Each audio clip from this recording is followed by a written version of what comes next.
Hello everyone, কি অবস্থা? সবাই ভালো আছো? সবাইকে আসসালামু আলাইকুম। তোমরা যারা সালাম দিছো তোমাদের সবাইকে ওয়ালাইকুম আসসালাম। তো এখন 7টা বাজার আর 1 মিনিট বাকি আছে। তো তোমরা তোমাদের ফ্রেন্ডদেরকে একটু দ্রুত একটু মেনশন দাও। হ্যাঁ, একটু দ্রুত মেনশন দাও, আমরা ক্লাস শুরু করব।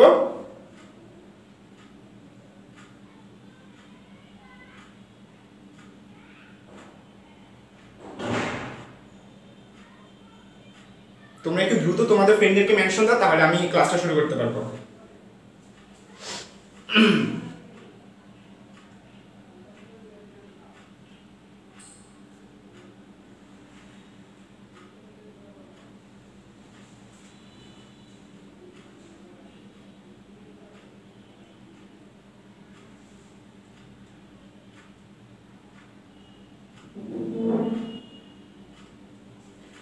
আচ্ছা, 7টা বেজে গেছে। তো প্রথম কয়েক মিনিট আগে তোমাদের সাথে একটু গল্প টল্প করে নেই, কারণ হচ্ছে আমি ব্যাটলস অফ বায়োলজি গ্রুপে সবাই তো আমাকে চিনে না, তো দ্যাটস ওয়াই তোমাদের সাথে আগে একটু পরিচিত হয়ে নিই। হ্যাঁ, আমাদের সাথে এখন যুক্ত আছে 237 জন। ওকে, গুড। আচ্ছা, তোমরা একটু কমেন্টে জানাও কে কে আমাকে আগে থেকে চিনো। হ্যাঁ, তোমরা একটু কমেন্টে জানাও কে কে আমাকে আগে থেকে চিনো। এখন ব্যাটলস অফ বায়োলজি গ্রুপটা খুব বড় একটা গ্রুপ হচ্ছে, ইনশাআল্লাহ আরো বড় গ্রুপ হবে। তো আর আমাদের চলো গ্রুপে যারা যুক্ত আছে তারা অনেকে হচ্ছে আমাকে চিনো, বাট কারা কারা আসো হচ্ছে আমাকে চিনো আগে থেকে তারা একটু কমেন্টে একটু জানাও। আমি 2 মিনিট পরে শুরু করবো, আগে তোমাদের সাথে একটু পরিচিত হয়ে নিই, কারণ অনেকে হইতেছে চিনো না, হুট করে বলবে এটা কোন ভাইয়া আসছে, কোন ভাই এসে ক্লাস নিতেছে সাদা ভাইয়ের গ্রুপে, তাই না? আচ্ছা, আমাদের সাথে এখন যুক্ত আছে 265 জন। আচ্ছা, আমাদের সাথে এখন যুক্ত আছে তামান্না, মোহাম্মদ মেহেদি হাসান, মেহেদি হচ্ছে আমার কাছে পড়ছিল। তারপর সাম্মাম সিদ্দিক, সাম্মাম আমার পার্সোনাল প্রাইভেট স্টুডেন্ট। তারপর হচ্ছে তামান্না বলছে হ্যাঁ চিনি, চিনির সংকেত কি তামান্না? তারপর মাহফুজা কামাল, তুমিও কি চিনি? তুমিও কি C6 না থাক C6H12? আচ্ছা, তারপরে আমাদের সাথে যুক্ত আছে রহমত। তারপর যাই হোক, আমাদের সাথে 300 প্লাস হয়ে গেছে।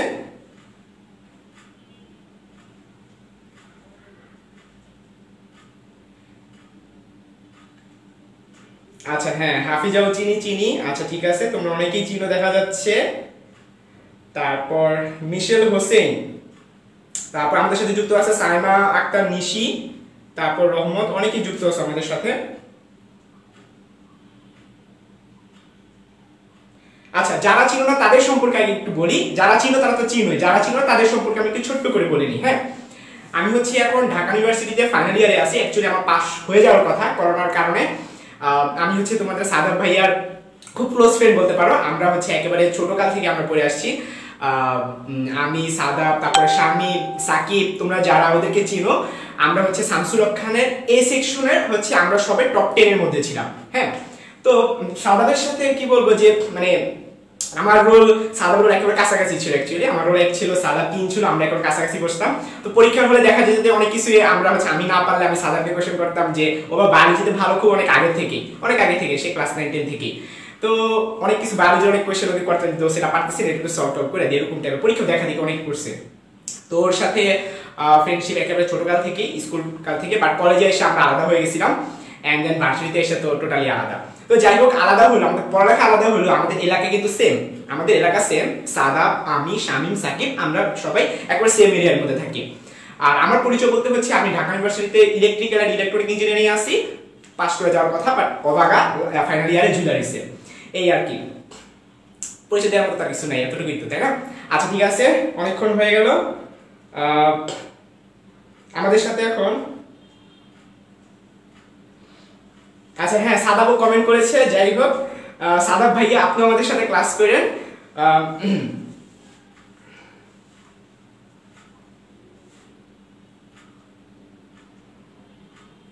আচ্ছা, একদম কমেন্ট করছে আমি লবণ ভাই। আচ্ছা আচ্ছা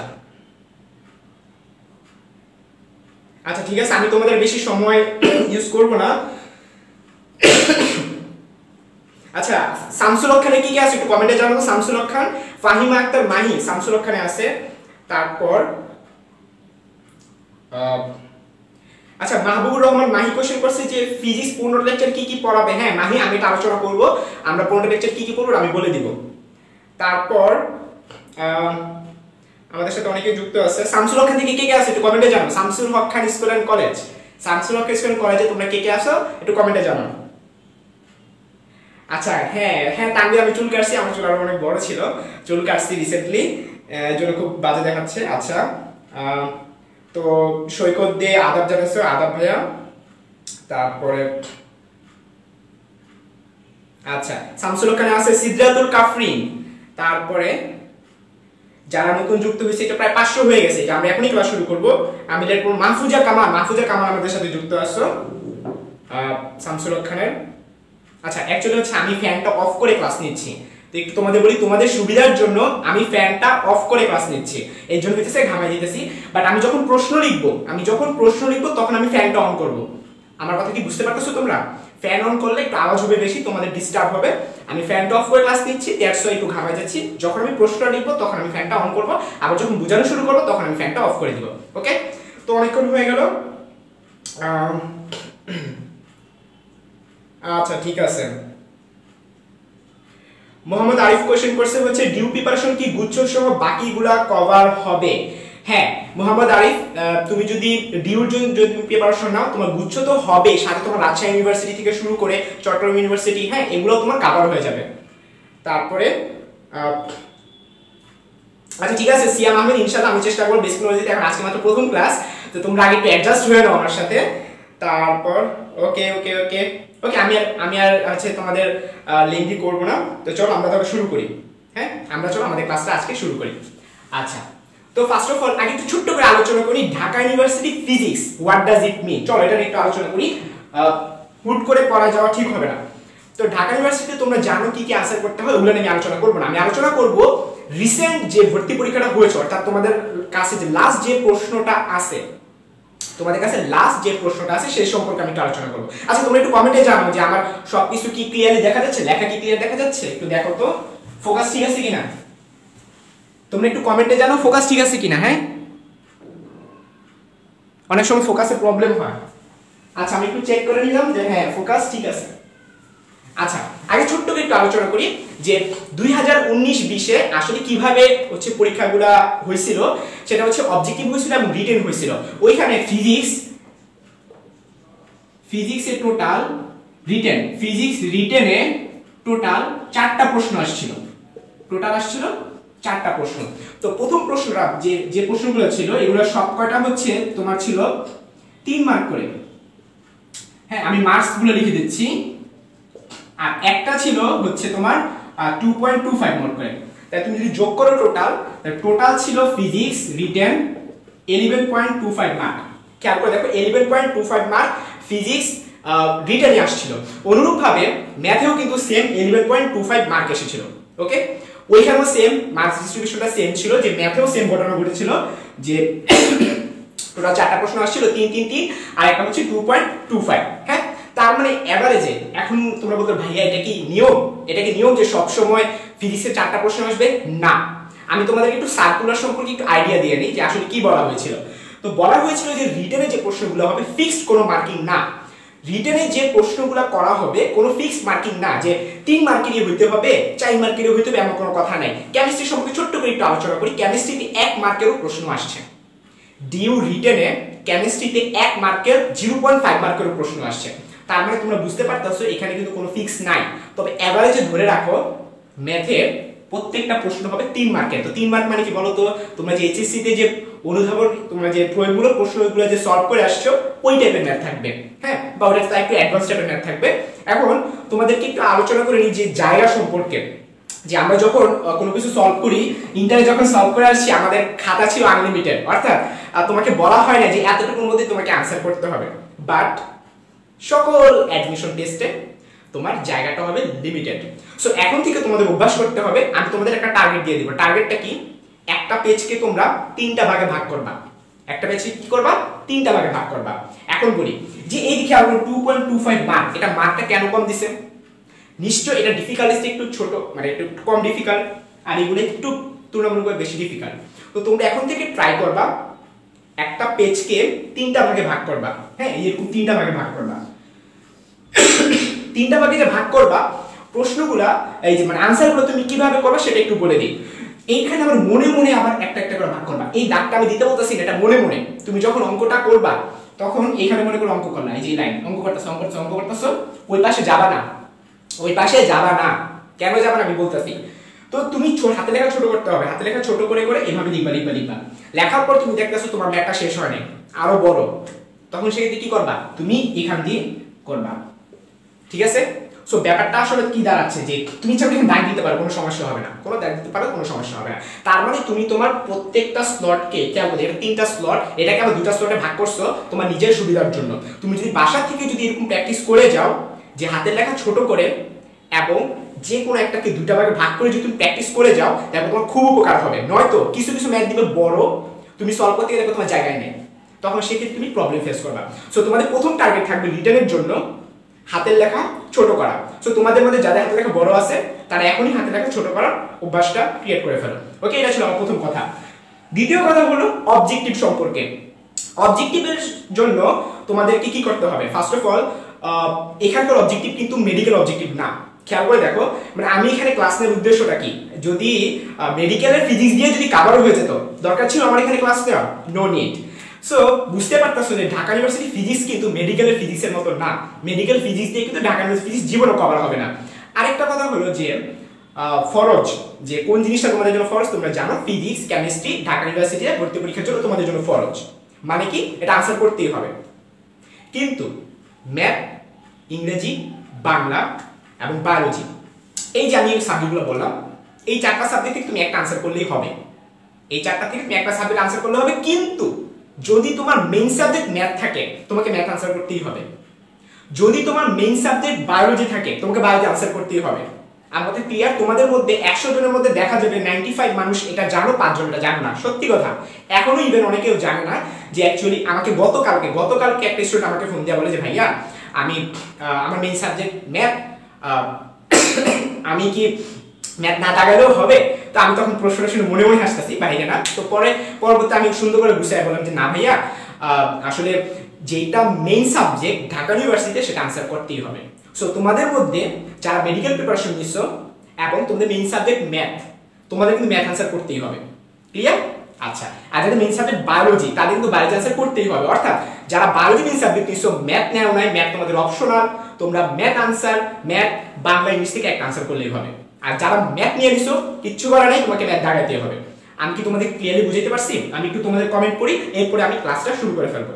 তো তোমাদের যদি কোনো যদি কনফিউশন থাকে ঢাকা ইউনিভার্সিটি ভর্তি পরীক্ষা সম্পর্কে কমেন্টে জানাও। ফিজিক্স এবং ম্যাথ নিয়ে ঢাকা ইউনিভার্সিটি ভর্তি পরীক্ষা সম্পর্কে যদি কোনো কনফিউশন থাকে আমাকে কমেন্টে জানাও।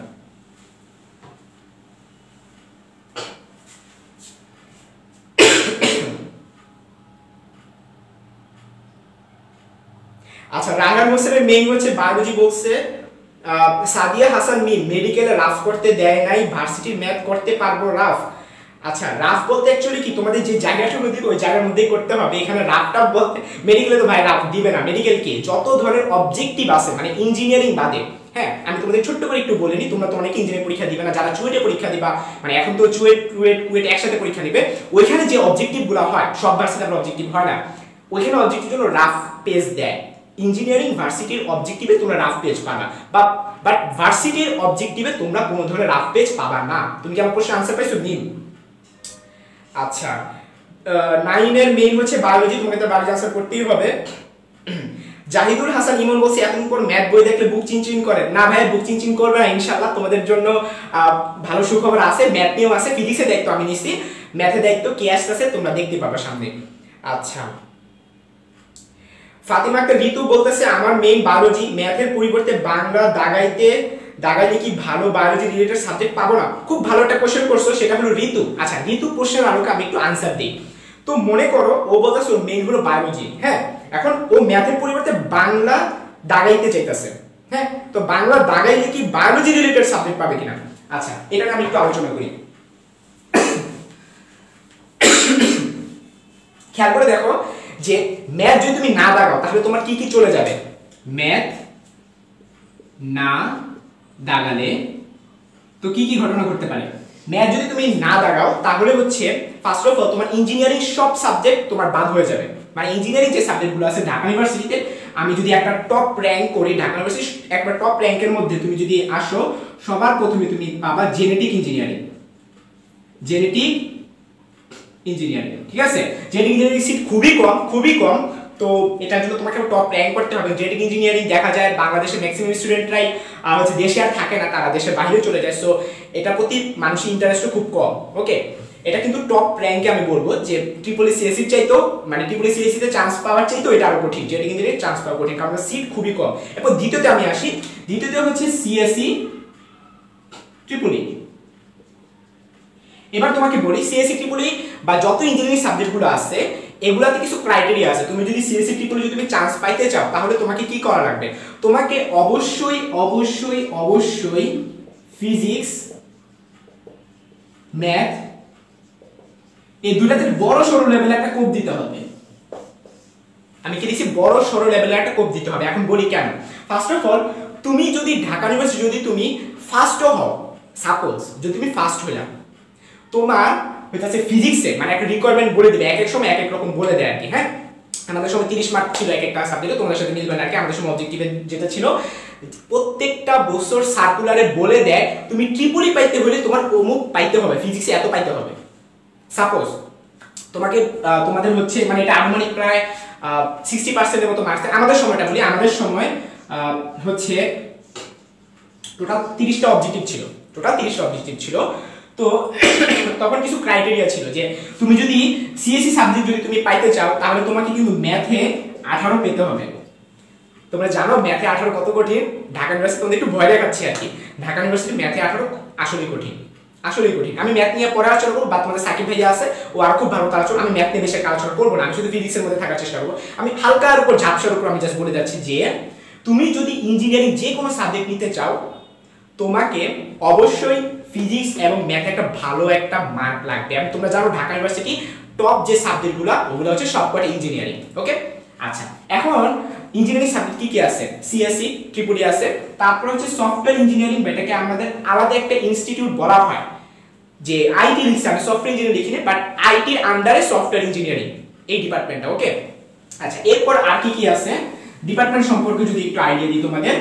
আইটির পরে নিউক্লিয়ার ইঞ্জিনিয়ারিং, নিউক্লিয়ার ইঞ্জিনিয়ারিং। এখন নিউক্লিয়ার ইঞ্জিনিয়ারিং সম্পর্কে একটু বলি। আমাদেরই ফ্রেন্ড নাম ছিল মাসুম, সামসুর ওখানে এই সেকশনে ছিল, সে টপ 10 এর মধ্যে ছিল, ও বুয়েটে চান্স পেয়েছিল। তারপর হচ্ছে ও ঢাকা ইউনিভার্সিটিতেও চান্স পেয়েছে, ও ঢাকা ইউনিভার্সিটি ভর্তি হয়েছে, বুয়েটে ভর্তি হয় নাই, ও নিউক্লিয়ার ইঞ্জিনিয়ারিং ভর্তি হয়েছে। তো নিউক্লিয়ার ইঞ্জিনিয়ারিং এ ঢাকা ইউনিভার্সিটি আমাদের সময় বেঁচে ছিল টোটাল 25 জন, টোটাল 25 জন ছিল। এই 25 জনের মধ্যে হচ্ছে 10 জন এখন কোথায় আছে জানো, রাশিয়া। এই 10 জন এখন রাশিয়া আছে। এখন বলি কখন তারা রাশিয়া গেছে, ফার্স্ট ইয়ারে ঢাকা ইউনিভার্সিটি ভর্তি হয়েছে, রাশিয়া থেকে অফার আসছে ঢাকা ইউনিভার্সিটি যে আমরা আপনাদের ভার্সিটি থেকে আমরা 10 জনকে নিব। তখন একটা পরীক্ষা দিছে, পরীক্ষা নিয়ে ওখানে নিয়ে গেছে। আমার ওই ফ্রেন্ডটা এখন যার কথা বললাম মাসুম, সে এখন রাশিয়াতে আছে, সে এখন রাশিয়া পড়াশোনা করতেছে এবং মোটামুটি বলা যায় ইনশাআল্লাহ একটা ভালো একটা উজ্জ্বল একটা সে ভবিষ্যৎ সে পেয়ে যাবে। অর্থাৎ খেয়াল করে দেখবে তোমার একটা অপরচুনিটি আছে। ট্রিপলিতে আমাদের ডিপার্টমেন্টে হুয়াই থেকে আসছে, মানে এটা প্রায়ই আসে, প্রায় প্রতি বছরই আসে, এবং সিএসসি এবং আইটি থেকে তো ওরা 4th ইয়ারে জব পেয়ে যায়। ওকে, এরপর আর কি ইঞ্জিনিয়ারিং আছে, আরেকটা আছে রোবোটিক্স। রোবোটিক্স, এই রোবোটিক্সটা নতুন ডিপার্টমেন্ট, অর্থাৎ আমাদের আগের বছর হয়েছে। তো রোবোটিক্স নিয়ে যাদের প্যাশন আছে শুধু তারাই ভর্তি হয়, বাকিরা ভর্তি হয় না। আমার মনে হয় না তোমাদের মধ্যে কারো রোবোটিক্সে প্যাশন আছে। যদি কারো রোবোটিক্স ইচ্ছা থাকে একটু কমেন্টে জানাও, কারণ আমার নিজেরও রোবোটিক্সে খুব ইচ্ছা। মানে ট্রিপলি আর রোবোটিক্স এরা হচ্ছে ভাই ভাই। আমি অন্য কোনো দিন যদি তোমাদের সুযোগ পাই তাহলে আমি আমার রোবোটিক্সের অভিজ্ঞতা শেয়ার করব। হচ্ছে বুয়েটে অনেক ধরনের কম্পিটিশনে আমরা গেছি, বুয়েটে আইটিতে অনেক কম্পিটিশনে গেছি, ওইখানে রোবোটিক্স অনেক আমরা রোবট বানিয়েছি, বিভিন্ন ধরনের গাড়ি বানিয়েছি, ওগুলো বিভিন্ন কম্পিটিশন থাকে, ওগুলো অন্য একদিন আলোচনা হবে, এখন না। আচ্ছা, তো রোবোটিক্স ডিপার্টমেন্ট এগুলো ছিল ইঞ্জিনিয়ারিং আমি একটু আলোচনা করলাম। এরপর আসি তোমাদের মধ্যে অনেকের ইচ্ছা আছে ফার্মাসি। ফার্মাসি, এই ফার্মাসি সাবজেক্টটা যদি বল বাংলাদেশের সেরা ফার্মাসি সাবজেক্ট পড়ানো হয় না, সেরা সাবজেক্ট কোন ইউনিভার্সিটি ফার্মাসির জন্য, ঢাকা ইউনিভার্সিটি, অবশ্যই ঢাকা ইউনিভার্সিটি। কিন্তু এখানে একটু বুঝে শুনে আগাতে হবে। এগুলো প্রত্যেকটা কোর্স হচ্ছে 4 ইয়ার। এগুলো কোর্সগুলো কয় বছরে, 4 বছরে, বাট ফার্মাসি কোর্সটা 5 বছরে। সো যখন তুমি আগাইতে চাবা জায়গা শুনে আইসো, ঠিক আছে। ফার্মাসি কোর্সটা 5 বছরে। এবার আসি তাহলে বলতে পারো ভাইয়া তো যারা ফার্মাসিতে পড়ে তারা কি দেরি করে জব পায়? নো। আমরা যেমন এখানে যারা ইঞ্জিনিয়ারিং যারা আছে এরা হচ্ছে বিএসসি পরে এমএসসিও করে, বাট যারা ফার্মেসি পড়ে তাদের এমএসসি করার কোনো প্রয়োজন হয় না, তারা এই অনার্স, এটাকে অনার্স বলে আর কি, এটা তো বিএসসি না, এরা 5 বছর অনার্সের পরে এরা হচ্ছে বিভিন্ন ধরনের জবে ঢুকে যায়। আর ফার্মাসি বলবো কি বলবো তোমাকে, এখানে পড়ালেখাটাও একটু হাই কোয়ালিটির, তোমাকে একটু বেশি পড়তে হবে, অনেক পড়া ভাই, অনেক পড়া, ফার্মাসির জন্য অনেক পড়তে হবে। আর ইঞ্জিনিয়ারিং যেটা বলবো এতে পড়া আছে, মানে হচ্ছে পড়াও আছে, মজাও আছে আর কি, ঠিক আছে। আচ্ছা, তো আমি সাবজেক্ট নিয়ে একটা রিভিউ দিয়ে দিলাম খুব শর্টের মধ্যে। এগুলো তো ভাই মাত্র 10-15 মিনিটে এসব সাবজেক্ট নিয়ে বলা যায়। ইনশাআল্লাহ ভবিষ্যতে আমরা আরো বিভিন্ন ধরনের সাবজেক্ট রিভিউ দিব, যেমন ত্রিপুরী সম্পর্কে রিভিউ দিব, সিএসসি সম্পর্কে রিভিউ দিব, হ্যাঁ এগুলো সব জিনিসের রিভিউ দিব। আর তোমাদের মধ্যে যারা সেকেন্ড টাইম দেওয়ার ইচ্ছা আছে কিন্তু আপাতত ঢাকা ইউনিভার্সিটি একটা সিট দখল করে রাখতে চাও, আমি জানি তোমাদের ম্যাক্সিমাম স্টুডেন্ট, মানে যারা হচ্ছে আনফরচুনেটলি হচ্ছে তোমাদের মেডিকেল চান্স হয় নাই, তোমাদের অনেকের ইচ্ছা আছে ঢাকা ইউনিভার্সিটিতে ভর্তি হয়ে থাকবা এবং সেকেন্ড টাইমে ট্রাই করবা, অনেক এরকম ইচ্ছা আছে। আবার অনেক ইচ্ছা আছে না আমি ঢাকা ইউনিভার্সিটি টপ সাবজেক্ট পাইলে আমার লাগবে না, মেডিকেল লাগবে না, আছে না তোমাদের মধ্যে? আছে, অবশ্যই আছে। সো এটাই বলতে চাচ্ছি যে তোমরা আগে একটা সিট দখল করো, আগে ঢাকা ইউনিভার্সিটি একটা সিট দখল করো, তারপরে ভেবো সেকেন্ড টাইমের জন্য অনেক বড় একটা টাইম রয়ে গেছে না, তোমরা তখন ওগুলো ভাইবো, ঠিক আছে। সো তোমাদের এখন মেইন ফোকাস সামনে যে তোমাদের যে পরীক্ষাগুলো আছে, যারা শুধু ডিউ টার্গেট দিতেছো শুধু ডিউ টার্গেট, যারা এএফএমসি ডেন্টাল টার্গেট দিতেছো ওইটা কিন্তু অবশ্যই নিবা, ঠিক আছে। আচ্ছা, তো তোমরা জানো সাতাবের কোর্স আছে, তোমরা কিন্তু সেগুলোতে জয়েন হতে পারো। যারা অলরেডি যুক্ত নাই তারা কিন্তু হচ্ছে এই ডেন্টাল এবং এএফএমসি কোর্সে কিন্তু তোমরা জয়েন হতে পারো। ইনশাআল্লাহ একটা না একটা তোমাদের হচ্ছে ভালো সংবাদ তোমাদের পক্ষ থেকে আমরা পাবো, ঠিক আছে। সো অনেক কথা হয়ে গেল, আমি একটু তোমাদের কমেন্ট চেক করি।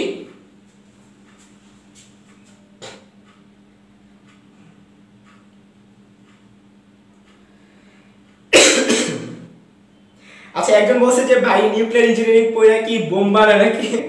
আচ্ছা আচ্ছা, না না এরকম টাইপের কিছু না। আচ্ছা ঠিক আছে, তো যারা হচ্ছে আমার আগে 20 মিনিট কিন্তু আমি খুবই গুরুত্বপূর্ণ কিছু কথা বলেছি, যারা এখন মাত্র জয়েন করছো তারা লাইভটা শেষ হলে অবশ্যই আমার আগের বলা 20 মিনিটের কথা অবশ্যই শুনবা, কারণ এরকম সাবজেক্ট রিভিউ সম্পর্কে তোমাদের আইডিয়া থাকা দরকার আছে ভাই। খালি ঢাকা ইউনিভার্সিটি ট্রান্সফার হয়ে গেল না, ঢাকা ইউনিভার্সিটির মধ্যে অনেক সাবজেক্ট আছে ভাই, আমি তো এখন সবগুলো আলোচনা করিনি, বোটানি আছে, জুলজি আছে, সাইকোলজি পর্যন্ত একটা সাবজেক্ট আছে সায়েন্সে, ঠিক আছে। তোমাদের মেইন ফোকাস ডিউতে আগে কতর মধ্যে থাকতে হবে তোমাদের সেটা আগে বলি, সেটা হচ্ছে তোমাকে ডিউতে টার্গেট, তোমাদের সবার যেটা টার্গেট রাখতে হবে। আমি জানি তোমাদের বলবো না যে এই তোমার ডিউতে ফার্স্ট হইতে হবে, নো, এটা ওরকম অযৌক্তিক কিছু আমি বলবো না, তোমাদেরকে যৌক্তিক কিছু বলবো।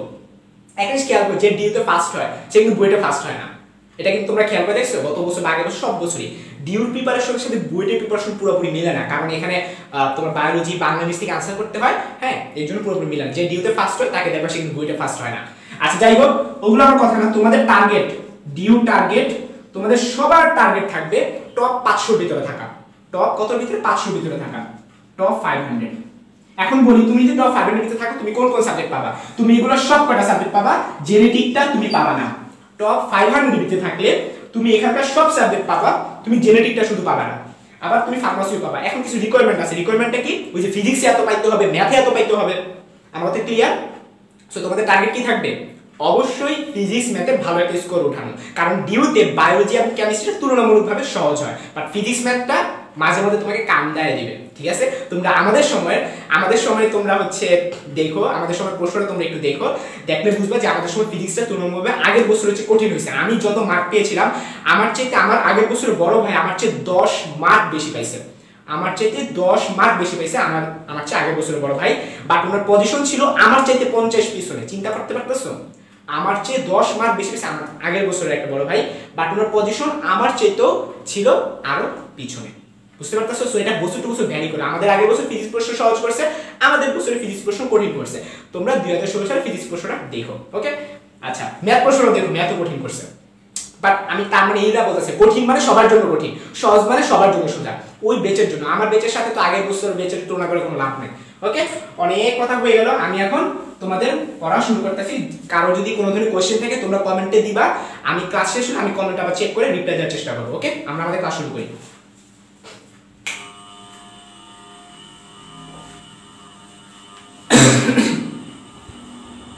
আমি আবারও বলি, যখন আমি প্রশ্নটা লিখবো তখন ফ্যানটা অন থাকবে, প্রশ্ন লেখা শেষ হলে আমি ফ্যানটা অফ করে দিব।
এই সবাই খাতা কলম নাও, কে আলোচনা করবে না, খাতা কলম নাও, নিয়ে প্রশ্নটা তুলো।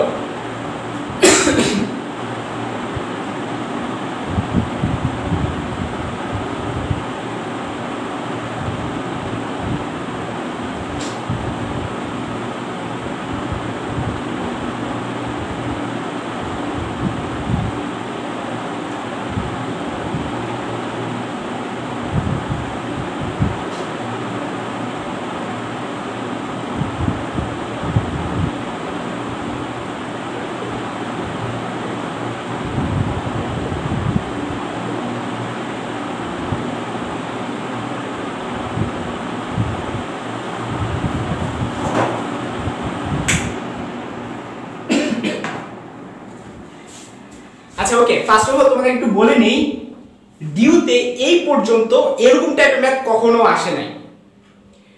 এই ম্যাথ ডিউতে এরকম টাইপের ম্যাথ কোথাও আসে নাই, ইভেন বুয়েটেও আসে নাই এমন টাইপের ম্যাথ। অর্থাৎ তুমি একটু বলতে পারো এটা নতুন একটা ম্যাথ, যে ম্যাথটা আগে কখনো কোনো ভর্তি পরীক্ষা আসে নাই।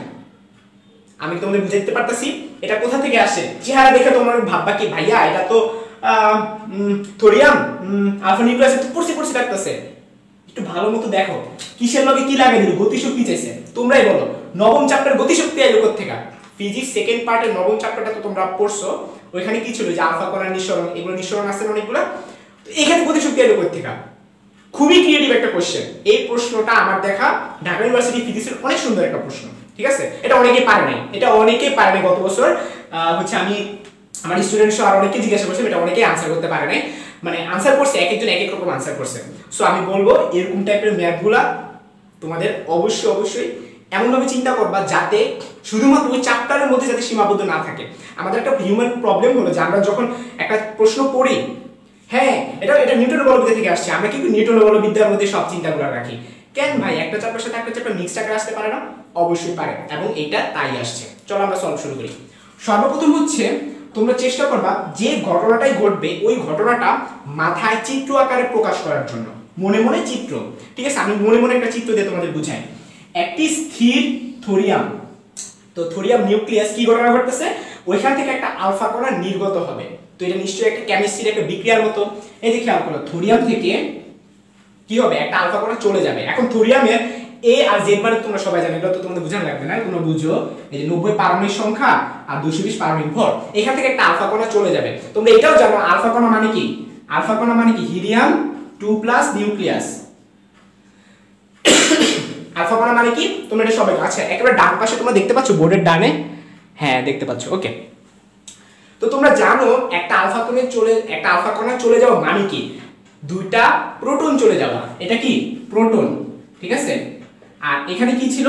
Proton plus neutron. তো খেয়াল করে দেখো আমার যে থোরিয়াম ছিল এখানে কয়টা প্রোটন? 90টা প্রোটন। তো একটা আলফা কণা চলে যাওয়া মানে কি? 88টা প্রোটন হয়ে যাবে এখন। তার মানে এখান থেকে আমরা একটা আলফা কণা চলে যাবে, বা হিলিয়াম 2+ চলে যাবে। তো চলে গেলে কি হবে? 90 থেকে 2 বিয়োগ হবে মানে 88, আবার 220 থেকে 4 বিয়োগ হবে, তার মানে কত হবে? 216। তার মানে যেটা উৎপন্ন হলো এই যে দেখো, এই যে 216 আর 88 যে উৎপন্ন হলো, এটার নাম কি? এটার নাম হচ্ছে রেডিয়াম। তাহলে এখানে আমরা কি লিখবো? রেডিয়াম। এটা হচ্ছে আমাদের কেমিক্যাল রিঅ্যাকশনের মতো আমরা এটা লিখছি। এখন আসি ফিজিক্সের মতো আমরা চিন্তা করব। তো কোন একটা কিছু থেকে কোন একটা কিছু চলে যাচ্ছে, চলে গিয়ে নতুন কিছু উৎপন্ন হইতেছে, ভালো কথা। ভাই এখানে গতিশক্তি এর কই থেকে? তোমাদের প্রশ্ন ভাই বিক্রিয়ার মধ্যে আবার গতিশক্তি দিয়ে ম্যাথ খায়, বুঝতে পারতাছি না কিছু। চলো কি করবা তোমরা দেখো, এখানে গতিশক্তি চাইছে, কার গতিশক্তি? রেডিয়ামের গতিশক্তি এখন আমরা বের করব, এই যে এটার গতিশক্তি বের করব।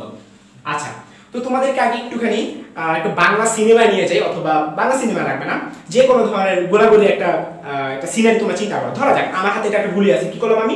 তোমাদের বরাবর একটা গুলি করলাম, হ্যাঁ? তো গুলি বলতে কি নর্মাল গুলি বুঝাচ্ছি না, মানে বন্দুক আর কি, হ্যাঁ? তো এই বন্দুক দিয়ে যখন আমি তোমাদেরকে গুলি করবো তখন কি ঘটনা হবে? গুলি তোমাদের কাছে যাবে, বাট আমি নিজে আবার পিছের দিকে চলে যাব না। এটা তোমরা জানো ভরবেগের সংরক্ষণ সূত্রের কারণে বন্দুকের একটা পশ্চাৎ বেগ ক্রিয়েট হবে, ঠিক আছে? তার মানে আমরা বলতে পারি যে একটা বন্দুক যদি থাকে, এই বরাবর এখান থেকে যদি একটা বুলেট বের হয়, এই বুলেটের বেগ ডিরেকশন এই দিকে, কিন্তু আমার পিস্তলটা আবার পিছনের দিকে চলে যাবে না। এখন একটা জিনিস খেয়াল করে দেখো, ইনিশিয়ালি ওর বেগটা কত ছিল? 0। ইনিশিয়ালি ওর বেগটা ছিল 0। তো ওইখান থেকে কি হলো? একটা গুলি বের হয়ে গেল। তো গুলি বের হয়ে গেলে ও পিছনের দিকে চলে যাবে না, তার মানে দুটা ডিরেকশন ভিন্ন ভিন্ন, দুটা ডিরেকশন ভিন্ন ভিন্ন। সো আমরা তাহলে এটা বলতে পারি কোনো কিছু থেকে কিছু বের হয়ে গেলে ওই কিছুটা পিছনে চলে যায়। কোনো কিছু থেকে অন্য কিছু বের হলে, যেমন এখান থেকে একটা গুলি বের হয়েছে, গুলিটা পিছনে চলে যাবে। এই জিনিসটা কি মাথায় ঢুকছে? যদি ঢুকে থাকে তাহলে আমরা এটা খেয়াল করবো যে থোরিয়াম থেকে এই এটা হচ্ছে কি আমার বন্দুক, থোরিয়াম হচ্ছে কি বন্দুক, আর হিলিয়ামটা হচ্ছে কি আমার বুলেট। এখন তোমরাই বলো থোরিয়াম থেকে যদি একটা বুলেট যদি বের হয় বা একটা হিলিয়াম টুকরা যদি বের হয়, থোরিয়াম কি পিছনের দিকে চলে যাবে না? বুঝতে পারছো তো? আচ্ছা, মানে পুরো ঘটনাটা হলো এরকম টাইপের। এখন আমরা আসি, তার মানে দুটার বেগের ডিরেকশনটা হবে ভিন্ন, মানে একটা নতুন জিনিস উৎপন্ন হবে, একটা নতুন জিনিস উৎপন্ন হবে, আর একটা কিছু একটা বের হচ্ছে। নতুন জিনিস উৎপন্ন হওয়া বলতে আমি কি বোঝাচ্ছি? আমি রেডিয়ামকে বোঝাচ্ছি। অর্থাৎ এখানে টোটাল দুইটা জিনিস আছে, একটা হচ্ছে রেডিয়াম, এই যে খেয়াল করো রেডিয়াম, আর একটা হলো কি আলফা কণা। টোটাল এখানে দুইটা জিনিসের গতি নিয়ে আমরা আলোচনা করব। আচ্ছা, তো খেয়াল করে দেখো যে ইনিশিয়ালি হচ্ছে আমাদের থোরিয়ামটা স্থির। তো থোরিয়াম স্থির মানে কি? আলফা কণাও স্থির, আর রেডিয়াম তো এখন উৎপন্নই হয় নাই, ঠিক কিনা? এখন পরবর্তী যখন গুলিটা করলাম তখন কি হলো? সেটা থোরিয়াম নাই, সেটা কি রেডিয়াম হয়ে গেল। তার মানে রেডিয়ামের ডিরেকশন যদি এদিকে হয়, আলফা ডিরেকশন হবে এইদিকে। আমি কি বুঝা দিতে পারছি? রেডিয়ামের ডিরেকশন এদিকে হলে আলফা ডিরেকশন হবে এইদিকে। এখন আমরা ভরবেগের সংরক্ষণ সূত্র আকাশ থেকে নিয়ে আসবো, এইটাই মেইন থিং। এই জিনিসটা সবার মাথায় আসে না যে ভাই এখানে ভরবেগের সংরক্ষণ সূত্র হবে, কেমনে সম্ভব? দেখো কেমনে সম্ভব। তো আমরা ভরবেগের সংরক্ষণ সূত্র অনুযায়ী কি লিখতে পারি? m, আমরা কি জানি m1 u1 m2 u2, এভাবে তো লিখো, তাই না? আমি 1 2 দিয়ে না লিখে আমি আলফা আর রেডিয়াম দিয়ে লিখবো।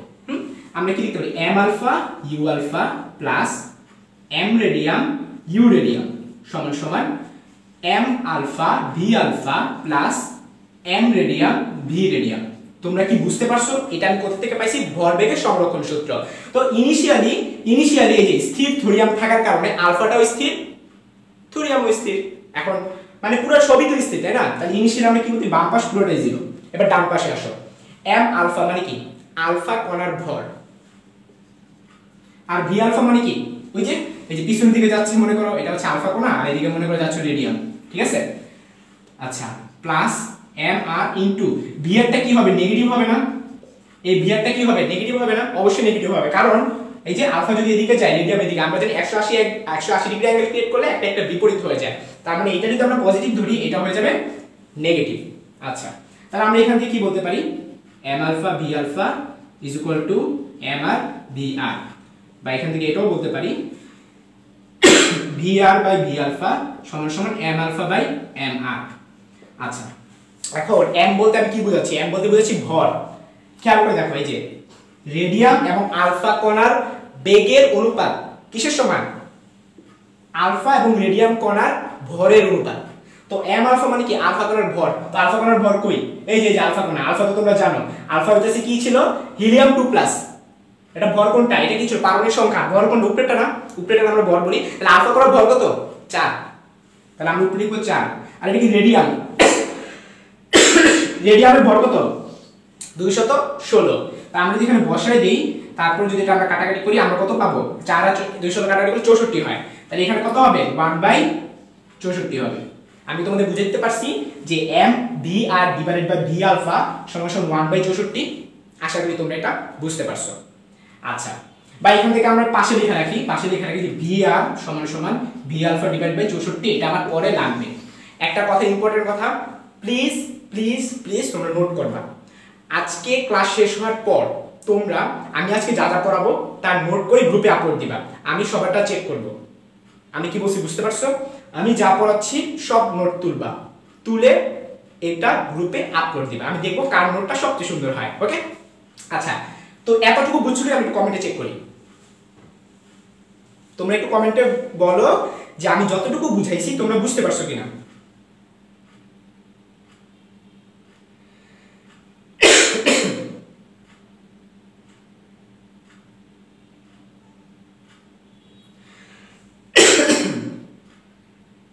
তোমরা একটু কমেন্টে বলো যে এটা বুঝতে পারছো কিনা। আচ্ছা, হ্যাঁ, কমেন্টে অনেকে লিখছে এটা আসলে 54 হবে। হ্যাঁ, আচ্ছা ঠিক আছে, ধন্যবাদ এটা বলে দেওয়ার জন্য। আচ্ছা, এখন খেয়াল করে দেখো, তোমাদের কমেন্ট একটু আরেকবার পড়ি, এই জন্য কমেন্ট পড়ার দরকার আছে অ্যাকচুয়ালি। হ্যাঁ হ্যাঁ ঠিক আছে, 54 লিখেছি, 54 লিখেছি।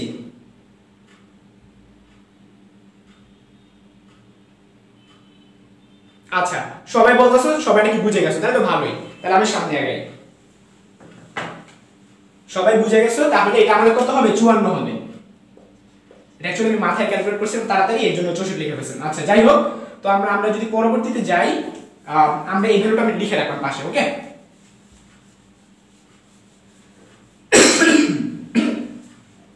এখন হচ্ছে আমাদের গতিশক্তি বের করতে হবে। কার গতিশক্তি? রেডিয়ামের গতিশক্তি। তোমরা সবাই গতিশক্তির ইকুয়েশন তোমরা সবাই জানো যে ই কে কার, এখন কার? রেডিয়ামের। তাহলে আমি একটা কাজ করলাম, নিচে আবার আর এ লিখে দিলাম, মানে রেডিয়ামের গতিশক্তি আমি বলতেছি। সমান সমান কি হবে? আমরা যদি হাফ এম আর ভি আর স্কয়ার। এখন মতো ভাইরা করতে গেলে সিম্পল, গতিশক্তি কি হাফ এম ভি স্কয়ার না? এখন কার? রেডিয়ামের, এর জন্য এম আর ভি আর, বুঝতে পারছো? আচ্ছা এখন এম আর একটু আগে লাগবে না, এখনই তো আমরা দেখতে পারি যে এম আলফা মান হলো 4 আর এম আর এটার মান কত? 216। তাহলে আমরা কি বলতে পারি? এম আর এম আলফা কত গুণ? 54 গুণ। তাহলে আমরা এটা বলতে পারি না এম আর সমান সমান 54 ইনটু এম আলফা? এটা তো বলতে পারি, তাই না? ওর যদি এই যে ভাগ করো, এটা যেটা ভাগ করো 54 গুণ হবে। আচ্ছা তাইলে আমরা কি লিখতে পারি? হাফ এম আর এর জায়গায় কি লিখবো? 54 এম আলফা। আর বি আর, এই যে খেয়াল করো বি আর আমি বের করে রাখছি আগে থেকে, তাহলে কি হবে? বি আলফা ডিভাইডেড বাই 54 এটার হোল স্কয়ার। ওকে, এখন খেয়াল করে দেখো, তোমার হাতে কিন্তু ক্যালকুলেটর নাই, ঠিক আছে? ক্যালকুলেটর ছাড়া সলভ করতে হবে, খুব সিম্পল। 54 স্কয়ার মানে কি? নিচে 54 কাটাকাটি যাবে, যে এই 54 আর এখানে একটা 54 কাটাকাটি যাবে, তাহলে কি থাকবে? Half m alpha v alpha square into এই যে 54 তো একটা কাটাকাটি চলে গেল, তাহলে নিচে আরেকটা 54 রয়ে গেল, তাহলে 1/54। ঠিক আছে? তো এই পুরো জিনিসটা কি? এই পুরো জিনিসটা কি? আলফা কণার গতিশক্তি না? এই যে half m v square, alpha কণার গতিশক্তি। আলফা কণার গতিশক্তি দেখো প্রশ্ন দেয়া দিয়েছে ই নট, তাহলে এখানটা আমরা কি লিখব? ই নট ইনটু 1/54। এর মাধ্যমে আমার ম্যাথ শেষ। এখন তো তোর ভাই এটা কি করলেন না করলেন, আপনার ম্যাথ শেষ হয়ে গেল তাড়াতাড়ি। আচ্ছা দেখো, তাহলে आंसर হবে ই নট ডিভাইডেড বাই 54, এইটাই হবে আমাদের आंसर। এখন বলতে পারো যে ভাই आंसर কি সব সময় এরকম ফরম্যাটে থাকে? হ্যাঁ, মানে আপনি চেহারাটা কেমন জানি লাগতেছে ভাই, মনে হয় আপনার অঙ্কটা হয়নি। আসলে অঙ্ক হয়েছে কি হয় না সেটা ডিপেন্ড করবে কিসের উপর? মানে কোন ফরম্যাটে হবে সেটা ডিপেন্ড করবে কিসের উপর? প্রশ্নে কি কি দিছে। তোমার প্রশ্নে শুধুমাত্র ই নট বাদে আর কিছু দিছে? সিম্বল। এখানে কোনো মানটা দেওয়া আছে? কোনো মান দেওয়া নাই। এই মান যদি না থাকতো তুমি পারতা না? এই তোমরা পারতা না? তোমরা জানো না থোরিয়াম পারমাণবিক সংখ্যা কত, রেডিয়াম পারমাণবিক সংখ্যা তোমরা পারতা না? যদি না দেওয়া থাকতো তাও তো পারতা। তাহলে এই অঙ্কে দিছেটা কি? কিছুই দেয় নাই। এই অঙ্কে আসলে ই নটটা দিছে। সো আমাদের আনসারটা হবে ই নট আকারে। এই যে আমার আনসারটা ই নট আকারে। তোমরা কে কে বুঝো নাই কমেন্টে জানাও। আমি নেক্সট ম্যাথে চলে যাই।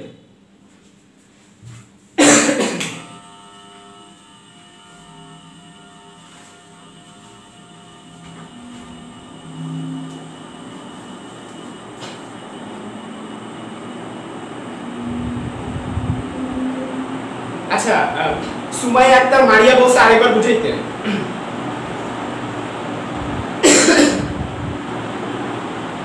কে কে বুঝছো একটু বলো। আচ্ছা সাদিয়া হাসান মিম বুঝে নাই, তারপর মাহফুজা আমার প্রশ্নটা কঠিন ছিল, তারপরে ভাইয়া এত টাইম কি পাবো এই ম্যাথ করার জন্য? মাকসুদ রহমান পাবা এত টাইমই পাবা, আমি আস্তে আস্তে এগুলো পড়বো। জাহিদুল হাসান ইমন ভাই সত্যি কথা আমি জীবনে এটা ট্রাই করতাম না। আচ্ছা সাদিয়া হাসান মিম আরেকবার বুঝাইতে বলতেছে। সিদ্ধার্থর কাফরিন আচ্ছা কোশ্চেন দেখে কঠিন মনে হয়েছিল, আর একটু রিপিট করলে ভালো হয়। আচ্ছা ভাই আমি আবার রিপিট করতেছি, খেয়াল করে দেখো। তো প্রথম পার্টটাই ছিল সবচেয়ে মেইন। প্রথম পার্টটুকু আসলে কি ঘটনা ছিল যে এম আলফা এবং হচ্ছে এম রেডিয়াম, মানে আমাদের কিন্তু দুটা জিনিস। একটা হইতাছে যে ফার্স্ট অফ অল থোরিয়াম থেকে কিছু একটা চলে যাবে, কি চলে যাবে? আলফা কণা চলে যাবে। তো তোমরা জানো আলফা কণা চলে যাওয়া মানে কি? দুটো প্রোটন চলে যাওয়া এবং প্রোটন প্লাস নিউট্রন চারটে চলে যাওয়া। মানে ঘটনাটা হচ্ছে যে এরকম যে তোমার থোরিয়াম থেকে একটা হিলিয়াম 2+ চলে যাবে, মানে এখানে 2 এখানে 4, হ্যাঁ, গিয়ে সেটা কি রেডিয়াম উৎপন্ন করবে। তো রেডিয়াম এগুলো সব এগুলো প্রশ্ন দিয়ে দিয়েছে, কোনো প্যারা খাওয়ার দরকার নেই। তাহলে এখানে হলো 88, এখানে হলো 216, আর এখানে কত ছিল 90 আর এখানে কত ছিল 220।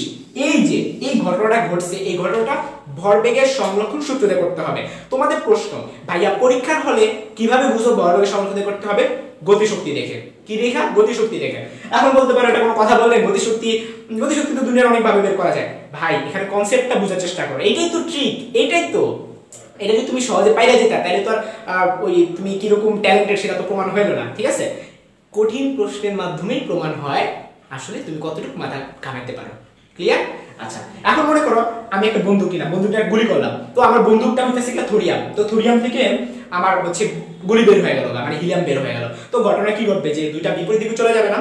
তার মানে এখানে যে হিলিয়াম এবং যেটা বের করতে বলছে আমাদের রেডিয়ামের যে ঘটনা বলছে, রেডিয়াম মানে কি নতুন যেটা উৎপন্ন হলো, মানে আমাদের বন্দুক দিয়ে পিছিয়ে চলে গেল, এটার কথা বুঝাইতেছে আর কি।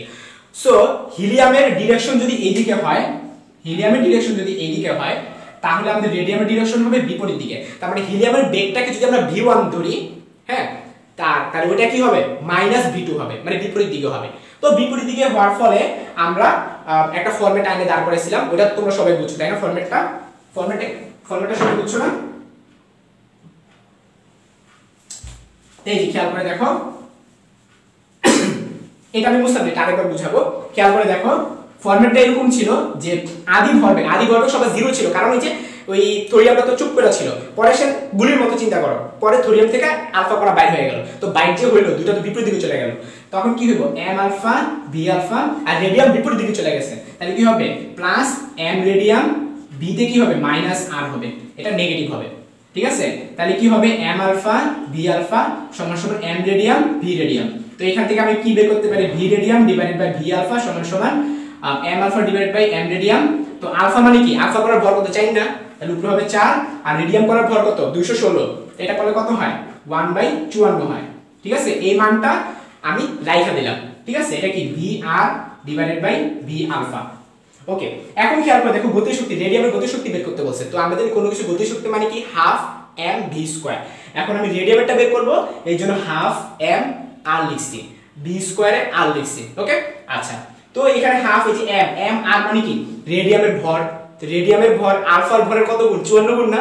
আলফা হইতেছে 4 আর রেডিয়াম হলো 216, তাইলে কে বড়? রেডিয়াম বড়। কত গুণ? 54 গুণ। তাহলে কি হবে? 54 m আলফা, 54 m আলফা। আমরা এটা দিকে তাকাও, b আর b আলফা, b আলফার ওই পাশে নিয়ে যাও, তাইলে b আর সমান কি হবে? b alpha divided by 54। এই যে b আলফা ডিভাইডেড বাই 54, এটা আমি কোথায় বসাইছি? b আর জায়গায় বসাইছি। পরে এটা হোল স্কয়ার হবে, 54 হোল স্কয়ার হবে, এখানে 54 আর নিচে 54 * 54, তাহলে 54 কাটাকাটি যাবে, নিচে 54 থাকবে। মিন, তারপর আর কি জানি বলছো বুঝো নাই, এখন আমাকে বলো তোমরা বুঝতে পারছো কিনা। এই যে তাহলে m alpha b alpha square থাকে না, m alpha b alpha square ½ mv², মানে কি? আলফা কণার গতিশক্তি। তো আলফা কণার গতিশক্তি দেখো প্রশ্ন দিয়ে দিয়েছে E0, এই যে ½ m alpha b alpha square, এটার মান হবে E0। যারা বলছিলা বুঝো নাই, এখন অবশ্যই কমেন্ট করো।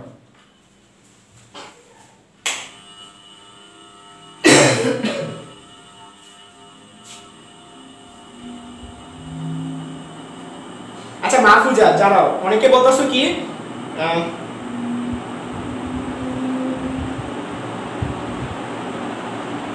m রেডিয়াম 216 লিখি নাই কেন? আচ্ছা, একজন কোশ্চেন করছে 216 কেন লিখি নাই? এই ভাই আমরা 216 লিখছি তো, এই যে 216।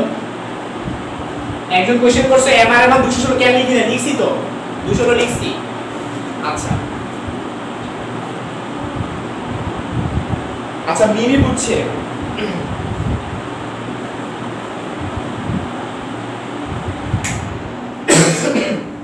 আমরা ই কে আমরা রেডিয়ামের গতিশক্তি বের করব, এই জন্য এই ঘটনা ঘটাইছে। আচ্ছা, থার্ড ওয়ার্ল্ড ওয়ার ফাইনালি শেষ। আচ্ছা যাই হোক, অনেকে বুঝছে, গুড। আচ্ছা, অনেকেই বুঝতে পারছো। তো আমরা চলো আমাদের নেক্সট প্রশ্ন চলে যাই। এখন বলি, তোমরা অনেকে ভয় পেয়ে গেছো, ভাই আপনি প্রথম দিন এসে এত এরকম একটা অঙ্ক করাইলেন, কি কাম? সোজা সোজা প্রশ্ন তো আছে। ওকে, আচ্ছা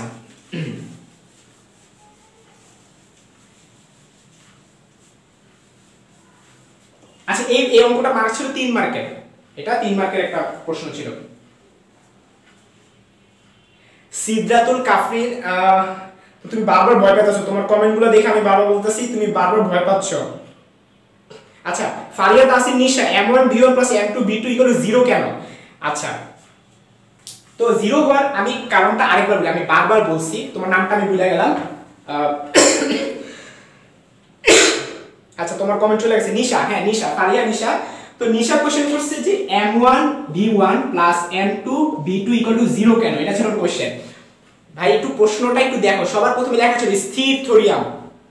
প্রশ্নটা দেখো ফারিহা, তুমি প্রশ্নটা দেখো, প্রশ্নে বলা ছিল স্থির থোরিয়াম। স্থির থোরিয়াম মানে কি? থোরিয়াম মানে কি? ওইখানে তো এখন রেডিয়াম নাই, আলফা নাই, থোরিয়াম থেকে আলফা বাইরে হলো। থোরিয়াম থেকে আলফা যদি বাইরে হয়, মানে ব্যাপারটা হলো এরকম যে আমি একটা রুমের মধ্যে আছি, এখন মনে করো যে আমি কোনো একটা তোমরা অ্যাভেঞ্জার মুভি দেখো কিনা, যাই হোক, জাস্ট একটা এক্সাম্পল দিতে চাচ্ছি। ধরা যাক আমার বডির ভিতরে অন্য কোনো একটা প্রাণী আছে, ধরা যাক আমার বডির মধ্যে অন্য একটা কোনো প্রাণী আছে, আমি হলাম থোরিয়াম, ঠিক আছে? আমি হলাম থোরিয়াম, থোরিয়ামের সাথে থরের মিল আছে, আমার প্রিয় নায়ক হচ্ছে থর। তো থোরিয়াম, আমি হচ্ছে থোরিয়াম। এখন আমার পেটে মনে করো যে কোনো ধরনের কোনো একটা প্রাণী আছে, তো এইটা এখন বের হয়ে যাবে, ঠিক আছে? এখন ওই জিনিসটা হইতেছে কি, মনে করো আলফা কণা। হ্যাঁ, তো বের হয়ে যে যাইতেছে, তো ঘটনা কি হবে? আমার উপর ইমপ্যাক্ট পড়বে না? এখানে সেম ঘটনা ঘটতেছে যে যখন বস্তুটা আমার ভিতরে আছে বা আলফা কণাটা আমার ভিতরে আছে, তখন দুজনে চুপ করে আছে, কারণ প্রশ্নে স্থির থোরিয়াম বলে দিছে। স্থির থোরিয়াম মানে কি? এটার ভিতরে আলফাও আছে, রেডিয়ামও আছে, বাট ভিতরে একসাথে আকারে আছে। এখন থোরিয়াম স্থির থাকা মানে আলফাও স্থির থাকা, রেডিয়ামও স্থির থাকা।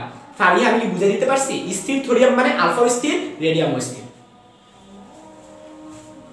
আচ্ছা, এখন আজান দিচ্ছে, এই জন্য আমি 2 মিনিট স্টপ থাকতেছি, এই ফাঁকে আমি প্রশ্নটা লিখে ফেলি। আজান দিচ্ছে।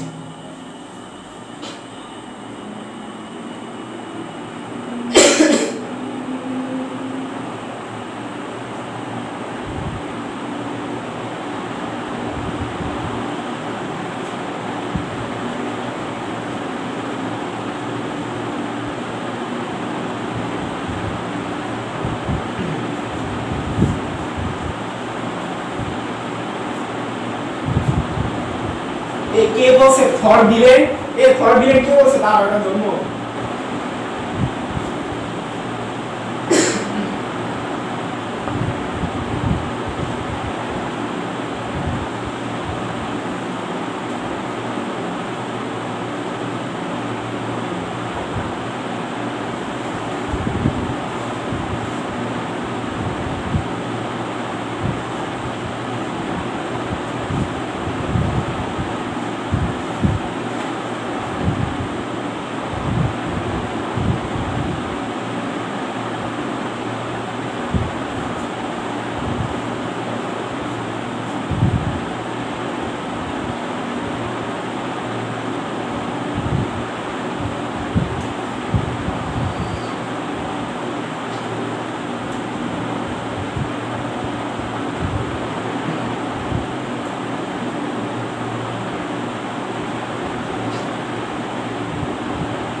আচ্ছা, ওকে, আজানও শেষ, আমিও চলে আসছি।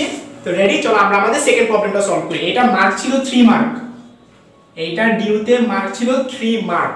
ওকে, তো ফার্স্ট অফ অল প্রশ্নটা কি? প্রশ্নটা হচ্ছে যে একটি বস্তুর সরল দোলন গতিতে x = সামথিং, এটা মিটার, এত সমীকরণ অনুযায়ী দুলছে।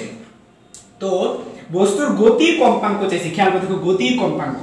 এখন এটা তো আগের বছরের কোশ্চেন, এবার আমি বলি ম্যাক্সিমাম স্টুডেন্টরা কি ভুলটা করছে। তোমরা আচ্ছা তোমাদের যদি কোশ্চেন করি বলো তো গতির কম্পাঙ্ক মানে কি? বলো দেখি গতির কম্পাঙ্ক মানে কি, মানে কি বের করতে বলছে? গতির কম্পাঙ্ক মানে কি বের করতে বলছে? তোমরা এখন কমেন্টে আমাকে বলবা গতির কম্পাঙ্ক মানে কি ফ্রিকোয়েন্সি?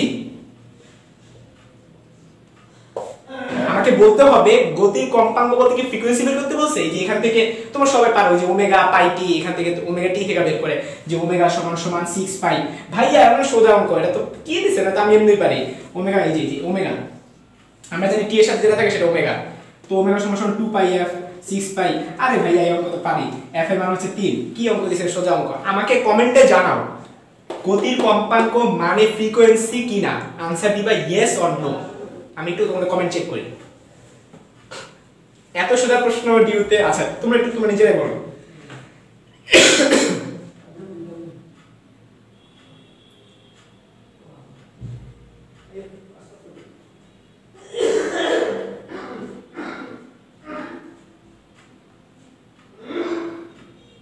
এই কি বললাম?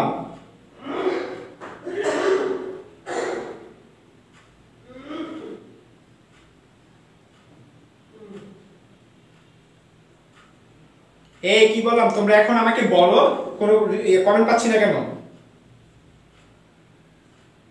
আচ্ছা no no no no no maybe no. আচ্ছা নো ইয়েস কেউ বলো। হাই হাই যদি ইয়েস না বলো মানে আমি আসলে ভুল করছি, আমি এমন ভাবে বলছি মানে প্রশ্ন মতো দিয়ে দিছি, আমি আগে থেকে তোমাদের বুঝাই দিছি যে না এটা ফ্রিকোয়েন্সি হবে না। কেউ কি স্পেসিফিকলি বলতে পারবা যে ভাই গতির কম্পাঙ্ক মানে ফ্রিকোয়েন্সি না কেন? আচ্ছা মুনিয়াম আলভি বলছে ত্বরণ, হয় নাই। আলভি তোমারটা হয় নাই। ফারহানা তাবাসসুম মৌরি ইয়েস বলছে একজন।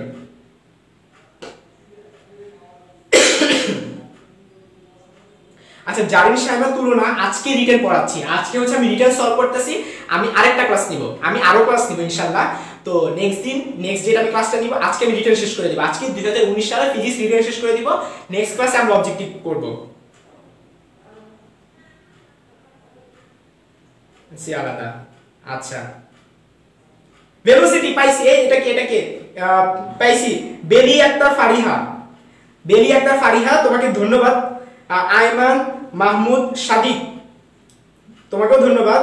তারপর হচ্ছে এমজি ইফতি বেগ, সবাই এখন বেগ বলতেছে, সবাই এখন বেগ বলতেছে। আচ্ছা তো সর্বপ্রথম আমি পাইছি হচ্ছে সর্বপ্রথম আমাকে যে আনসারটা দিয়েছো, তো সর্বপ্রথম যে আনসারটা দিয়েছো সে হচ্ছে বেগ। আমি নামটা ভুলে গেছি, তোমার কমেন্ট উপরে চলে গেছে। যাই হোক আমি নামটা উচ্চারণ করছিলাম, তো তুমি পেরেছো সবার আগে, ঠিক আছে। আচ্ছা তো চলো এখন আমরা আগাইতে থাকি। এখানে অ্যাকচুয়ালি তোমাদের একটু আইডিয়া দিই, আমি বলবো নিশ্চয়ই আন্দাজে তোরা বেগ বলে নাই, হ্যাঁ বাট এটার কোনো রিজন আছে তাই না? তো চলো আমরা একটু দেখি। তোমাদের কি নিউটনের বড় বিদ্যার ওমেগা সম্পর্কে মনে আছে? ওমেগা, তো আমরা ওমেগা বলতে আসলে কি বলতাম? এটাকে কি বলে? কৌণিক বেগ, ঠিক কি না? এটা মানে কি কৌণিক বেগ। আচ্ছা ওমেগার সাথে কার সরাসরি সম্পর্ক উইদাউট এনি চলক, মানে কি চলক মানে আমাদের চলকের কথা বলতেছি না। ওমেগা সমান সমান 2 পাই এফ। একটা জিনিস খেয়াল করে দেখো, ওমেগাও এক ধরনের কম্পাঙ্ক। কি তো অবাক হয়ে গেলা? কই ভাই ভাই কি বলতেছেন, ওমেগা কেমনে কম্পাঙ্ক হয়? এটা কৌণিক কম্পাঙ্ক। এখন এটাকে তো আমরা কৌণিক বেগও বলা হয়। এই তো আস্তে আস্তে বুঝতে পারতেছো কৌণিক কম্পাঙ্ক কৌণিক বেগ মানে ব্যাপারটা আসলে কি দাঁড়াচ্ছে? ব্যাপারটা দাঁড়াচ্ছে যে ফ্রিকোয়েন্সি হইতাছে ওমেগা ডিভাইড বাই 2 পাই। 2 পাই পরিচিত লাগে? হ্যাঁ, কোন একটা জিনিস একবার ফুল ঘুরে আসলে সেটাকে আমরা কি বলি? 2 পাই। তার সরণ হচ্ছে 2 পাই।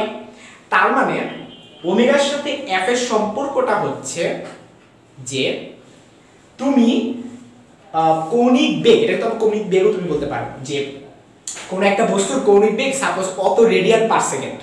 তো রেডিয়ান মানে কি? পাই, পাই থেকে তো রেডিয়ান গুলো আমরা আনি তাই না? তার মানে ব্যাপারটা দাঁড়াচ্ছে যে কোন বস্তু যদি ঘুরতে যদি থাকে তার কৌণিক বেগকে যদি আমরা 2 পাই দিয়ে ভাগ করি তাহলে তো আমরা ফ্রিকোয়েন্সি পাই। ব্যাপারটা বুঝতে পারতেছো? যদি বলতো যে বস্তুর কম্পাঙ্ক, শুনো এখানে ভাষাগত দিক দিয়ে অনেকে মারা গেছে। আমার অনেকগুলো স্টুডেন্ট তারা কি করছে জানো? ফ্রিকোয়েন্সি বের করে দিয়ে আসছে। কেন? কম্পাঙ্ক দিচ্ছে। বাট তোমরা এই কাজ করবে না, আমি চাই না তোমরা এই ভুলগুলো করো।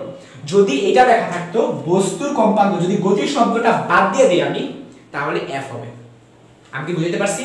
যদি বলে বস্তুর কম্পাঙ্ক তাহলে কি বের করবা? f বের করবা। যদি বলে বস্তুর গতির কম্পাঙ্ক তাহলে কি বের করবা? কি বের করবা বলো তো? বেগ বের করবা। ক্লিয়ার? যদি বলে বস্তুর কম্পাঙ্ক তাহলে f বের করবা, আর যদি গতির কম্পাঙ্ক বলে তার মানে যে বস্তুটা যাচ্ছে তাতে সেটা তো একটা cos ফাংশনের মতো করে যাচ্ছে, তাই না? কজের গ্রাফটা। তো ওই কজের গ্রাফের যে সরণটা আছে এটাকে আমরা ডিফারেন্সিয়েট করলে আমরা কি পাবো? বেগ পাবো। সো এখানে বেগ বের করতে বলছে। ওকে, তো চলো আমরা এখন চলে যাই, আমরা এখন বেগ বের করব।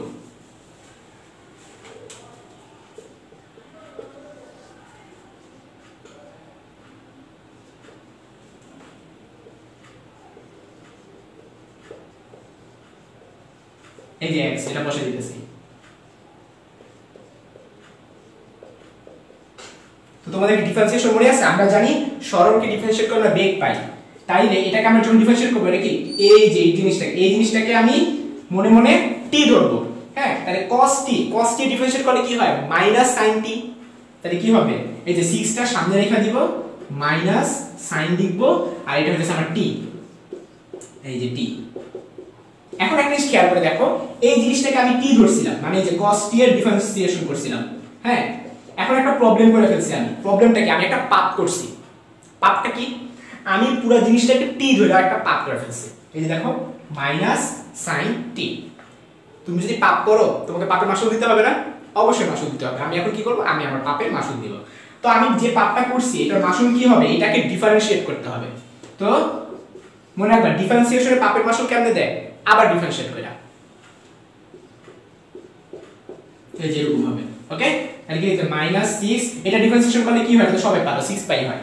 তাহলে 6 পাই আর এখানে 6, তাহলে কত হবে? 36 পাই। শেষ, আমরা বেগ বের হয়ে গেছে।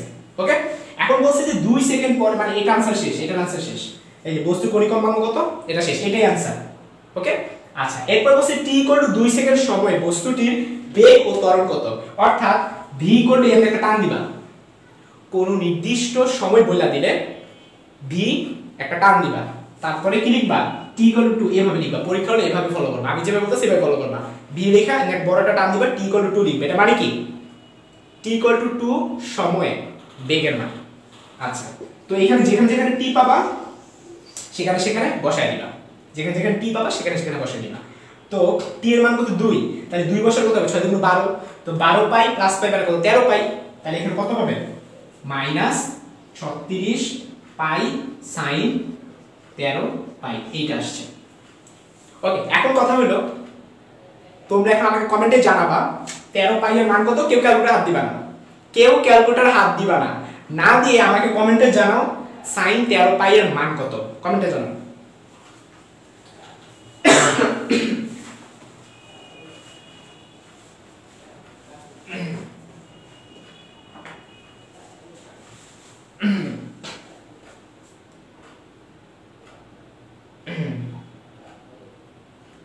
হ্যাঁ, এত হাসি খুশি ভাবে পাপের মাসুল দেয়। আচ্ছা, রকি বলছে 0। আমি একটা প্রশ্ন করছি, এই হ্যালো মনোযোগ দাও। সাগর চৌধুরী বলতেছে 0, তোফায়েল আহমেদ বলতেছে 0। আচ্ছা, লাস্টের লাইন বুঝি নাই। সাদিয়া আফরিন লাস্টের লাইন বুঝো নাই? এই যে লাস্টের লাইনটা হচ্ছে t এর মান 2 বসাইছি। এই যে t এর মান, এই যে প্রশ্ন করো সাদিয়া আফরিন, t 2 সেকেন্ড সময় বস্তুটির বেগ আর ত্বরণ বের করতে বলছি। আমি বেগ বের করে রাখছি, এই যে t এর জায়গায় খালি 2 বসাই দিছি। 6 × 12, 12 পাই, আর এখানে একটা পাই 13 পাই। এই যে 13 পাই। এখন আমি তোমাদেরকে একটা টেকনিক শেখাবো। এখন সিদ্ধাতুল কাফরিন आंसर দিছে 0। এই রাকিব হোসেন, তুমি ডিফারেন্সিয়েশন পারো না কেন? মাঝখান থেকে ডিফারেন্সিয়েশন না পারা আমি। রাকিব হোসেন, তোমার সাথে আমার আগে কথা হইছে।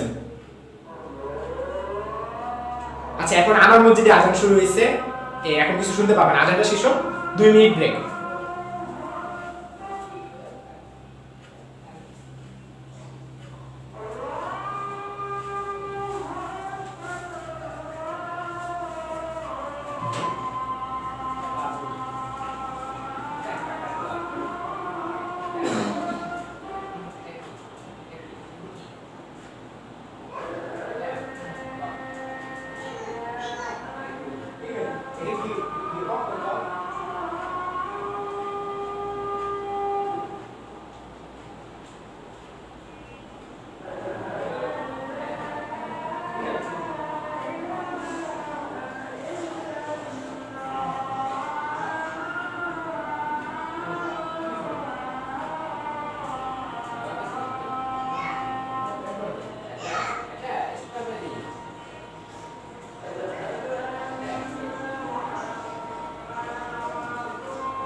আচ্ছা এখন আসি এই যে ব্যাপারটা বলছিলাম 13 পাই, এটা সম্পর্কে একটা টেকনিক তোমাদের শেখাবো। রেডি?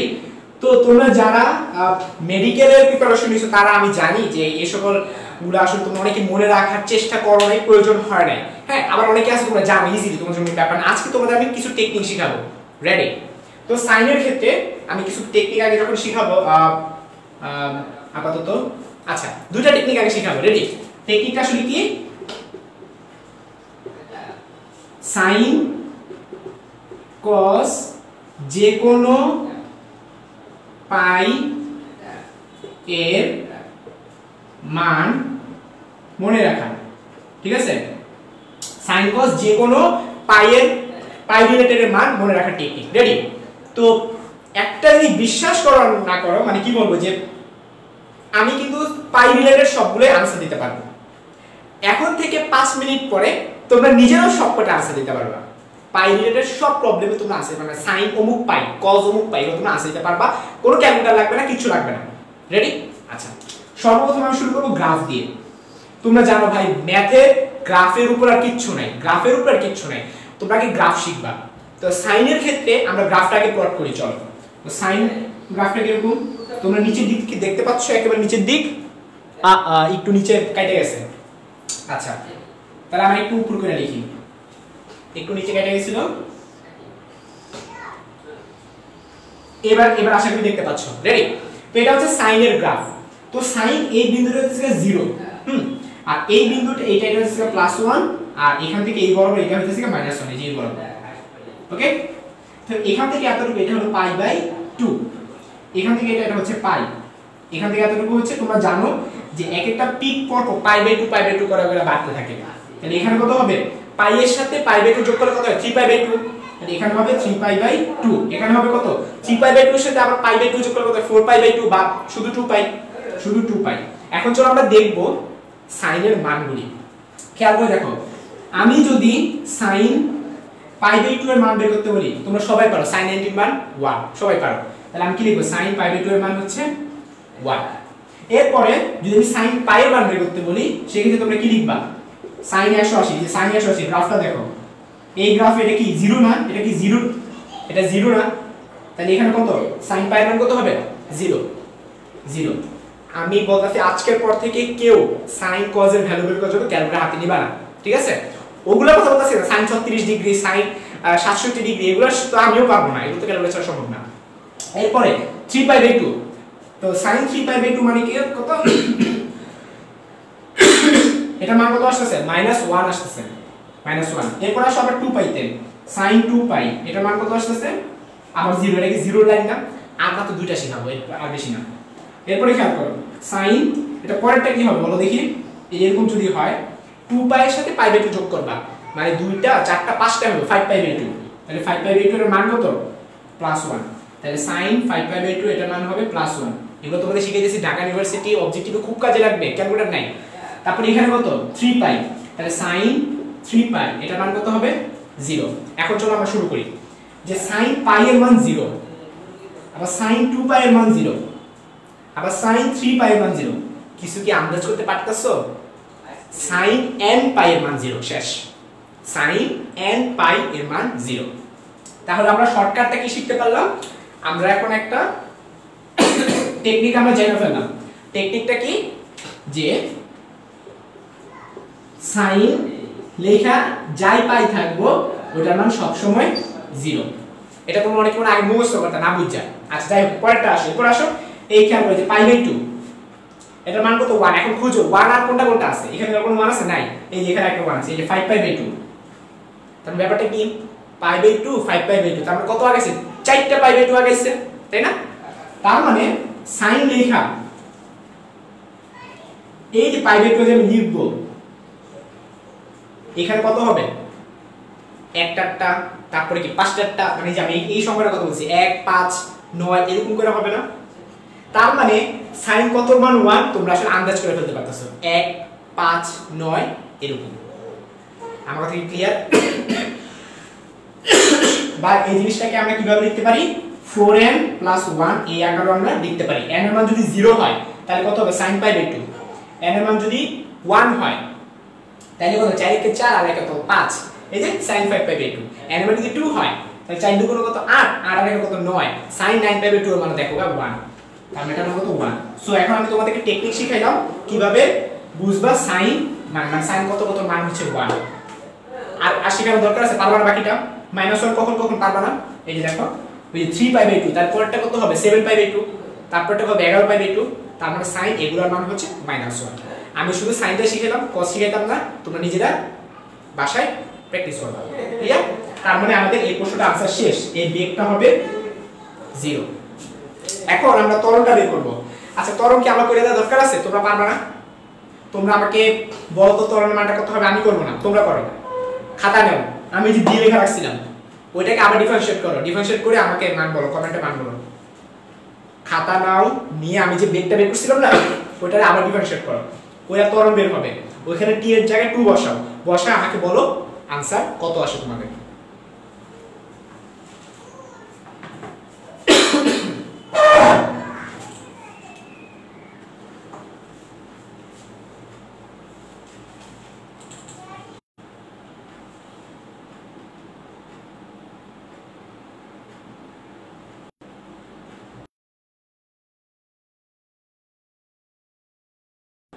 পাই স্কয়ার রকি বলছে -216 পাই স্কয়ার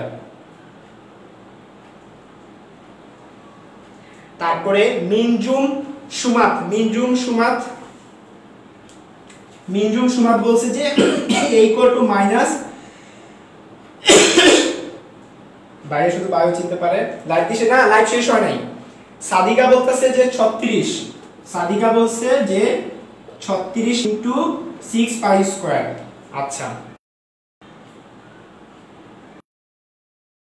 আচ্ছা সাদিয়া 2 পাই স্কয়ার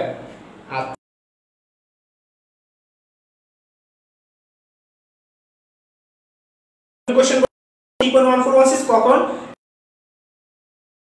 -216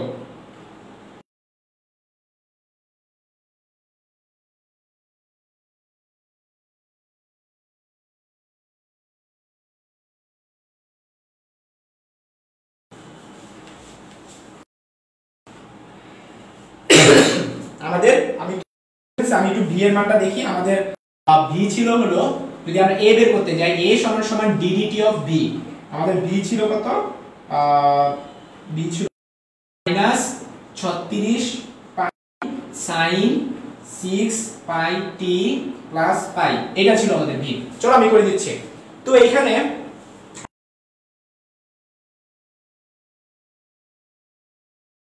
চেক করার পর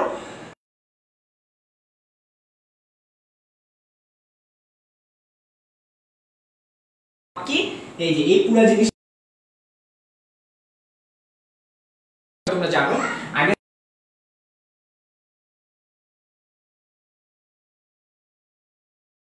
মাসুলটা কিভাবে দিব ddt এর ঠিক আছে এই জিনিসটা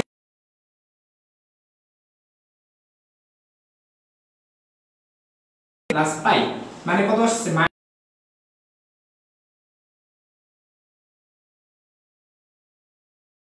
করতে হবে বা হাতে করে গুণ করতে হবে 6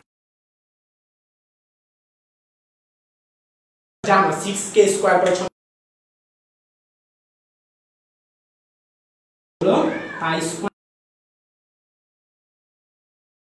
পাই এখন t এর মান কত বসে বলো -216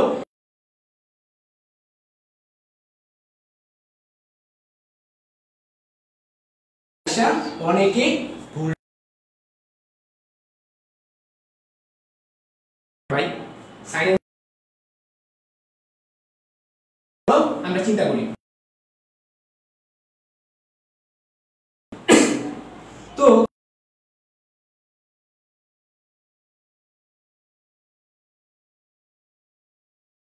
দেখো cos 0 এর মান কত cos 0 এর মান কত +1 আর +1 তারপর এটা কত ডিগ্রি 90 ডিগ্রি না এটা কত 0 লাইন তাহলে cos π/2 এটার মান কত 0 তারপরে cos এটা কত এখান থেকে এতটুকু এটা হচ্ছে 90 ডিগ্রি π/2 এটা হচ্ছে কত পাই, ঠিক আছে। আচ্ছা তো আমরা cos পাই এর মান কত খেয়াল করো -1, cos পাই এর মান -1। এরপরে cos পাই এর পরে এটা কত হবে, এটা ছিল পাই, তাহলে এটা হবে 3π/2, ঠিক আছে। এটা হবে কত 2π, এটা হবে কত 5π/2। এরকম করে তোমরা আগে থাকবে, খেয়াল করে দেখো পাই এর মান আসছে -1, এরপরে 5π/2, এই যে খেয়াল করে দেখো কোন কোন মানগুলো আসতেছে। এখানে যদি আমরা আগাইতে থাকি, এটা হইতেছে আমাদের 3π/2, এটা 2π, 2π এর মান আবার কত আসতেছে +1 আসতেছে, হ্যাঁ। তাহলে আমরা যদি লিখি যে cos 3π/2 এই মানটা আসবে আমাদের 0। তারপরে cos π/2 এর যে গুণিতকগুলো থাকতেছে 1 3 5 7 সেগুলো 0 হচ্ছে, এই যে খেয়াল করো cos π/2 আর 3π/2, cos π/2 মান 0, cos 3π/2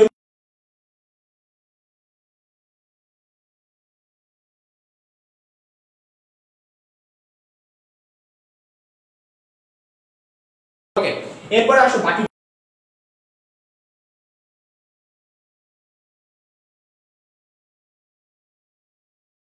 2π এর মান কত,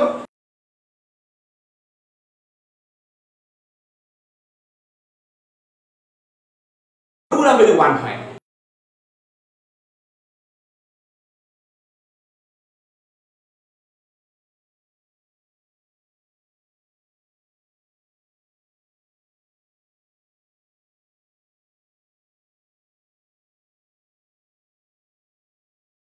কত হবে মাইনাস,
সূত্র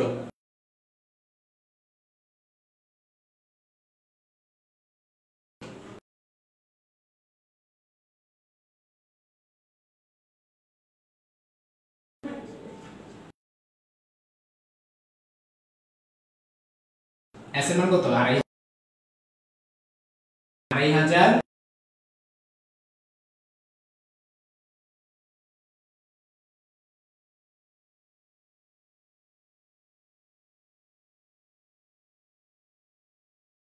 F